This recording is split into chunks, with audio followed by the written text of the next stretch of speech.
to amma waɗanda suka yi imani cewa shi Allah ne da wani hujjoji suke riko. To assalamu alaikum wa rahmatul masihu barkatuhu. Mu dai Allah ya ɗora mu ne akan ginshikin duk waɗanda suke son su karkatar da koyas wanda ba haka take a cikin littafi mai sarki ba, to sai mun yi raddi. Sai dai idan ba mu da rai. Kana magana dalilin da ya sa almasihu ya zama Ubangiji. In Allah ya so ya yadda, zan baka dalilan daga cikin Kur'ani. Kuma ba lallai ba ne sai wanda yake matsayin musulmi ya yadda. Kamar yadda kake ɗauko da hujjojinka kake ɗaukowa a cikin Bible, wanda wasu waɗanda ba sa bincike ba tsaye da ƙarfi ba za su iya dulmuyewa. Almasihu ya ce ba, makaho baya jagoran makaho. Idan makaho zai jagoran makaho to dukkan su faɗi a cikin rami. Dole ne ya zamana wanda zai jagora yana da idanu guda biyu, yana da kunnuwan sauraro, yana da bakin magana. Cikin yardan Allah za mu fara duba cikin Kur'ani Sura 3 aya 49, wato dai Suratul Ali Imrana. Wannan aya ta tabbatar mana da cewa almasihu ya yi halitta. Almasihu ya yi halitta, sa'an nan kuma ya busa wa halittar rai. Wannan babu wanda ya taɓa yinsa a duk duniya. Ina son ka fito ka kare kanka akan wannan ayar. Almasihu ya yi halitta, ya busa masa rai. Wato ya ɗauki laka ya yi siffanta siffar tsuntsu, sa'an nan shi da karan kansa sai ya busa wa halittar rai. A nan ba fa Allah ba ne ya ce ajiye tsuntsunan bari in busa masa rai ba. Sa'an nan ba mala'ika Jibrilu ba ne ya je karɓo rai ya zo ya miƙa masa ci gaisa masa rai ba, a'a. Aka ce ya yi halittan sai ya busa masa rai. A gaba sai ta ce bi izinillahi. Wannan kalmar bi izinillahi ba ta shafe allantakarsa ba, saboda da ni da kai da mai arziki da talaka da mara lafiya da mai lafiya duka muna rayuwa ne bi izinillahi. Amma ka sani, tun daga kan mala'iku har izuwa kan wato har izuwa kan annabi Musa,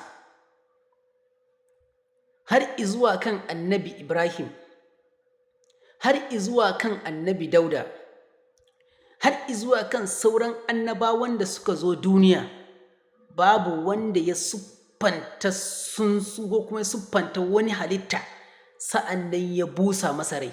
Babu shi, ba taɓa yinsa ba, sai almasihu kaɗai. Wannan kaɗai hujja ce wacce tabbatar da cewa almasihu Allah ne. Ɗaya, bari mu je na gaba. Almasihu ya ce, I am the first and the last. Wato, ni ne farko, ni ne ƙarshe. A cikin littafin Revelation Sura 1 aya 17 zuwa 18 idan ka karanta. I am the first and the last.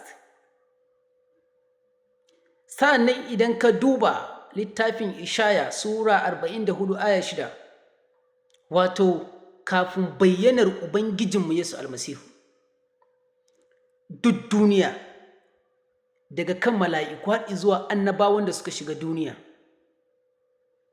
Annabawan da suka shiga duniya, babu wanda ya taɓa buɗe baki ya ce I am the first and the last, sai Allah kaɗai. Littafin Ishaya tabbatar mana, Kur'ani Sura 57 aya 3 ta tabbatar mana da wannan, da cewa Allah ne kaɗai na farko da na ƙarshe. Sa'an nan kuma gafarar zunubai. wane ne ke gafarar da zunubai according to Islam? Allah ne. Kafin bayyanar Yesu almasihu, Allah ne yake gafarta zunubai. Ina son ka faɗa mini, ka kawo mini sura a cikin Kur'ani,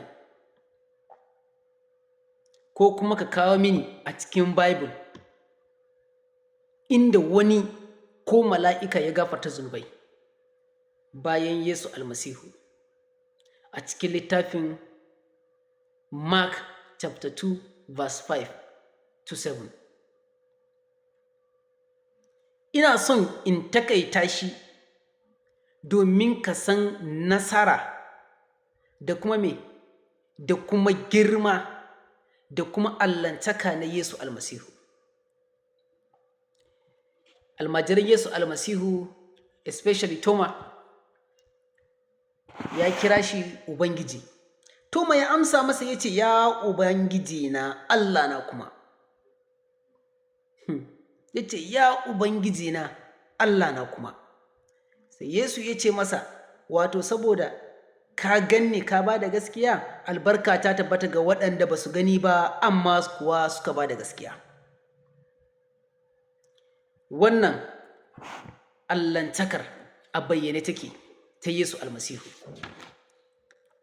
So babu wani batun sai na tsaye ina maka bayani, saboda tun daga bayanin farko allantakar Yesu almasihu ta riga ta cika, saboda babu wani mai halitta, amma almasihu ya yi halitta. Glory be to Almighty Jehovah Yahweh.